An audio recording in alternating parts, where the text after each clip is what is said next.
দুঃখে কষ্টে ভরা জীবন এরকম একটা নারীকে নিয়ে আজকে আপনাদের সামনে গল্প তুলে ধরবো। চলুন আমরা দেখাই সেই নারীকে। দেখতেই পাচ্ছেন একটা নারী, গ্রামীণ একটা নারী।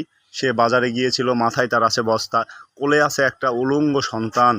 তা গ্রামীণ জীবনটা আসলে কিভাবে ফুটে তোলে এই শ্রমিকরা, আসলে দেখুন কতটা সুন্দর লাগছে। দেখতে পাচ্ছেন এই ছোট বাচ্চাকে, তার মা দেখুন, তাকে কিন্তু ফেলে রাখেনি, কাপড় নাই তার পরনে, তারপরেও তাকে কোলে নিয়েছে। এ হলো গ্রামীণ মানুষের জীবনযাপন। এরা ছিল খুব সহজ সরল মনে, মাথায় নিচে একটা ভারী বস্তা, যেন তার বাবুকে সে কোলে নিতে পারে। সে কিন্তু এই বস্তাটা এই কাকালে নিতে পারতো, সে কিন্তু বড় বাবু, হেঁটে যেতে পারতো, তারপরেও তাকে হেঁটে যেতে দেয়নি, তাকে কোলে নিয়েছে। এক হাতে ব্যাগ নিয়েছে আর মাথায় নিয়েছে একটা বস্তা, আর বাবুকে নিয়েছে একটা কোলে। দেখুন তাদের মুখের স্মাইলগুলো দেখুন।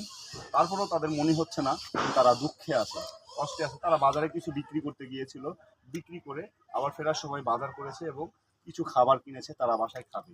এই জিনিসটা এখানে ফুটে তোলার চিন্তা ভাবনা নিয়েছে তারা। আসলে দেখে মনে হচ্ছে একটা মূর্তি, কিন্তু এর ভিতরে আছে অনেক কিছু, বলে শেষ করতে পারবো না, হয়তো 1 ঘন্টা লাগে যাবে।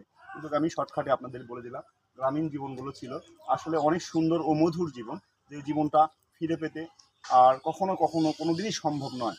আমরা ছোটোবেলার কথা, আমার এই ভিডিও দেখে হয়তো আপনার ছোটোবেলার কথা মনে পড়ে যাবে। ছোটোবেলায় কতই না এরকম মার কোলে উঠেছি, কান্না করেছি। এখনকার যুগটা একটু ভিন্ন।